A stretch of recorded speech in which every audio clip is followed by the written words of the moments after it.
I left my daughter by the pool in the yard, so please take care of her. It was a scorching hot day. My sister-in-law, who had been using me as a substitute babysitter, called me out of the blue. To my surprise, she had somehow entered our property without permission. Take care of her for me. She left her daughter alone and had already gone out. I hurriedly explained, "I'm currently out shopping." But the call had already ended. Rushing back home, I found my niece floating face down in the pool. As a fellow mother, I absolutely cannot forgive this. I vowed to give my sister-in-law a thorough reprimand. My name is Charlotte, a 32-year-old stay-at-home mom. My husband works for a major company and is living by himself away from the family. I've been taking care of our 4-year-old daughter on my own.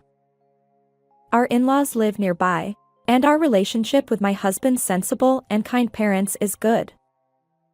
However, ever since my sister-in-law Eleanor returned to our in-laws' house with her 3-year-old daughter Nova, we haven't interacted much. And Eleanor is quite a character.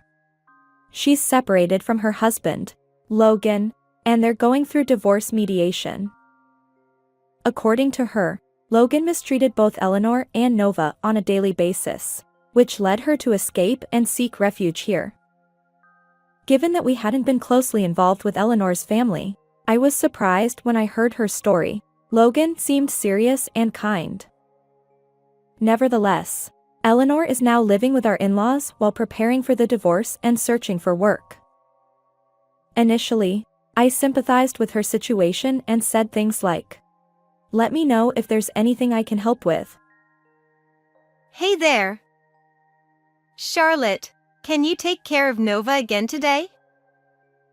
While I hesitated, I replied, "Yes." As Eleanor dashed away in an instant. Ever since she returned home, Eleanor had been saying, "I'm job hunting." And naturally, she started leaving Nova with me. Our in-laws were still working and couldn't babysit, and initially, I willingly helped by looking after Nova. However, as weeks went by, Eleanor started relying on me for kindergarten drop-offs, baths, and dinner 2 or 3 times a week, and that's when I began feeling frustrated. Charlotte, thanks again today. One day, Eleanor arrived early in the morning to drop off Nova. I finally stopped her as she turned away from me. Eleanor, it's been almost 3 months since you started leaving Nova with me. Have you found a job? Determined to speak up this time, I gently asked. Not yet. Good jobs are hard to come by. Without even looking at my face, she shrugged dismissively. In that case, it would be helpful if you could take care of Nova yourself a little more. It's becoming quite frequent, and it's challenging for me too.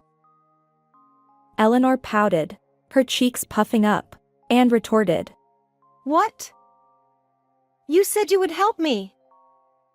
Was it a lie? Before I could finish, she crossed her arms and shot me a cold glare. You're a stay-at-home mom, and you have a child around the same age. The effort is the same, isn't it? Just keep quiet and take care of her. Her words stung, and I felt irritated. Looking after someone else's child is considerate and still challenging. Going forward, please try to handle Nova on your own as much as possible. With a firm tone, I conveyed my message. Eleanor, who had been angry until then, suddenly burst into tears, covering her face with her hands. Charlotte, that's awful. I'm separated from my husband, enduring this for Nova's sake. And yet, you say such things. Seeing her distressed expression, I realized I might have gone too far and felt apologetic. Understood. I probably said too much. I'm sorry. Honestly, I was still frustrated, but in the end, I couldn't refuse, and I ended up taking care of Nova that day. Eleanor, who had been tearful moments ago, left with a cheerful demeanor. Was that crying act just a ruse? Feeling somewhat deceived, I had no choice but to suppress my unpleasant feelings. As summer vacation approached, Eleanor began leaving Nova with me every day. While it was heartwarming to see my daughter and Nova getting along and playing together, constantly caring for a young child alone became exhausting, leaving me unable to even go shopping. One day, when Eleanor came to pick up Nova in the evening, I noticed her hair was neatly styled, and her skin had a healthy glow. Curious, I asked, "Eleanor, what were you doing today?" Eleanor nonchalantly replied, I went to the beauty salon and had an aesthetic treatment. It was relaxing. I was taken aback. Despite my daily responsibilities, I hadn't found time for self-care. My hair was always haphazardly tied up, and I hadn't even bothered with makeup. Eleanor, isn't that a bit unfair? If you have time for beauty treatments, you should take care of Nova yourself. My frustration got the better of me, and I raised my voice. Eleanor retorted, Well, I need breaks too. You don't understand. I don't have any breaks. I don't even have time for a haircut. Please think more seriously about this. As I vented my pent-up feelings, Eleanor burst into laughter, mocking my appearance. Oh, your hair looks damaged, and your skin seems tired. You appear older than your age. Be careful. You might lose your husband if you keep neglecting yourself. I hadn't expected this attitude from her. While I was still stunned, Eleanor took Nova home with her. My anger wasn't subsiding and I felt like I was reaching my limit, so I told my husband and parents-in-law the whole story. It seemed that my husband and parents-in-law had no idea what was going on, and they immediately apologized to me and said they would tell Eleanor off. I breathed a sigh of relief, thinking that Eleanor would stop coming to drop off my child, but it was short-lived. Soon Eleanor appeared at our house, leaned close to me and glared at me. Hey, you told Mom, Dad, didn't you? I nodded and was about to reply. But that's because... But she cut me off. It's pointless to tattle to the family. Just do as I say. As punishment, take care of Nova today. With that arbitrary demand, Eleanor thrust Nova upon me and swiftly left. On another day, I decided to take more assertive action. I left the house with my daughter earlier than Eleanor's usual arrival time. It seemed she gave up and went home when she found me absent. I thought, finally, I'm free. I won't have to see Eleanor anymore. But a week after implementing my strategy, something unexpected happened. On a scorching day, I set up a kiddie pool in the yard to let my daughter play. While shopping at the mall with my daughter, I received a call from Eleanor. I left Nova in your yard pool. I'm already out. Hurry back and take care of her. Got it? It's so hot. I was dumbfounded by her sudden announcement and managed only a confused, "Huh?" in response. Well then, take care. To my shock, Eleanor had entered our property without permission, leaving 3-year-old Nova alone. She hung up before I could explain that I was still shopping. Today was a cloudless sunny day, and the temperature was rapidly rising. I can't leave Nova like this. It's dangerous. I hurried back home in a panic. As soon as I reached the yard, the sight that met my eyes filled me with despair. Nova was floating face down in the pool. I quickly arranged for Nova to be taken to the emergency room while accompanying her. The weight of her body as I held her stayed with me. What if something happens to Nova?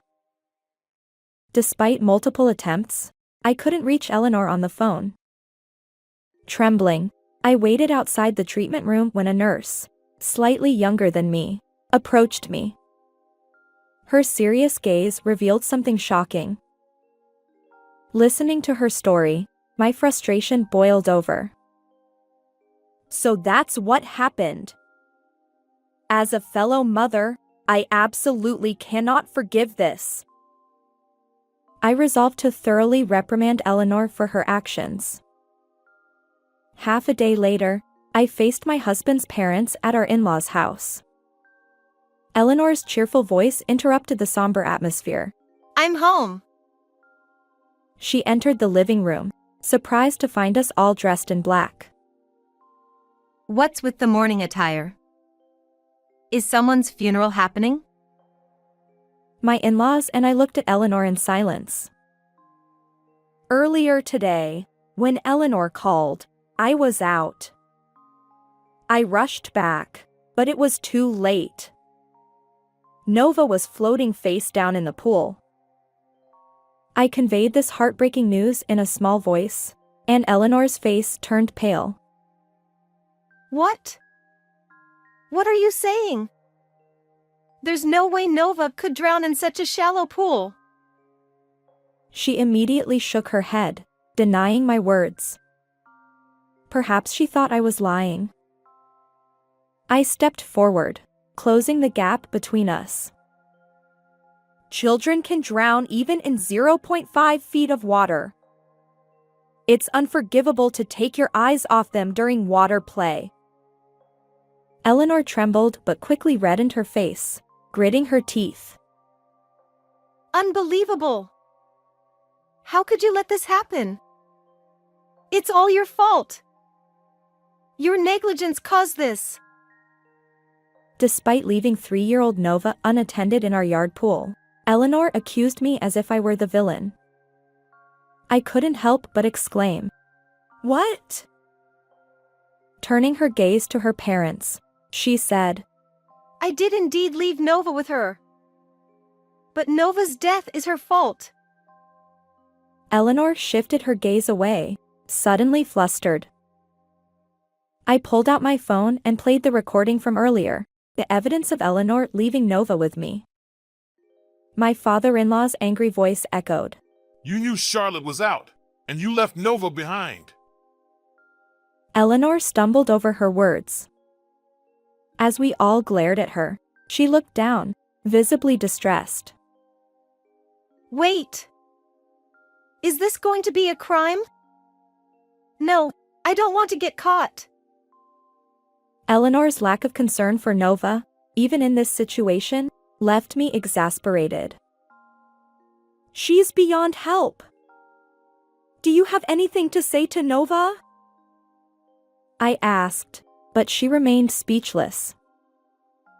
Realizing that further questioning Eleanor would be futile, I walked past her and knocked on the adjacent room's door. Please come in. The person who emerged from the room made Eleanor gasp and widen her eyes. Logan! Why are you here?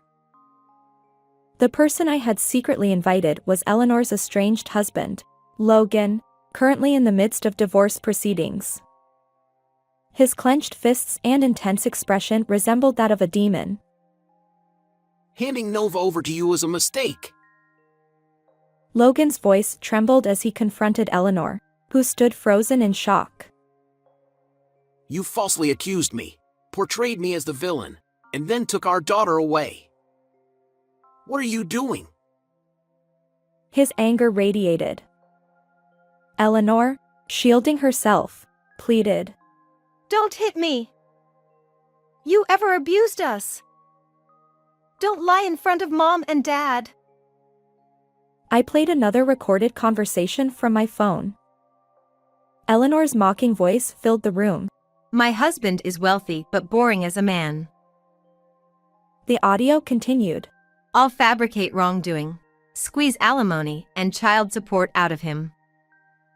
Mediators always side with wives unconditionally. It's a piece of cake. Eleanor trembled, lips quivering, as she listened to her own ugly words. What's this? Why do you have this? It was a recording given to me by Alice, a nurse and Eleanor's former classmate. Alice had approached me at the hospital where Nova was taken. Eleanor stammered. Alice. I explained that Alice lived nearby and had recorded Eleanor bragging about framing her husband. Alice couldn't tolerate it and shared the evidence. Damn it! That traitor Alice. Eleanor's anger flared. I looked straight at her. Eleanor? You've told quite elaborate lies. Logan confirmed. Logan. Exactly. I want a divorce, but I'm worried about Nova. I was at my wit's end. Eleanor insisted. No! He did terrible things to us. Don't lie in front of Mom and Dad. Despite her desperate excuses, Logan's unwavering gaze revealed her falsehoods. His eyes held intense determination and anger.